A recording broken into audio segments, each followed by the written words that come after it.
Once upon a time, in the enchanted land of Sparkle Valley, there lived a young unicorn named Luna. Luna was not just any ordinary unicorn. She had a special gift of spreading joy and happiness wherever she went with her magical glowing horn. One sunny morning, Luna woke up to find that all the colors in Sparkle Valley had faded away.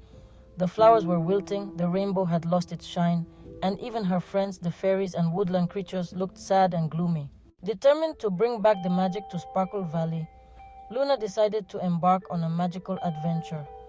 With a sparkle in her eye and a skip in her step, Luna set off on a journey to find the source of the disappearing colors. As Luna trotted through the enchanted forest and crossed crystal clear streams, she encountered challenges and obstacles along the way.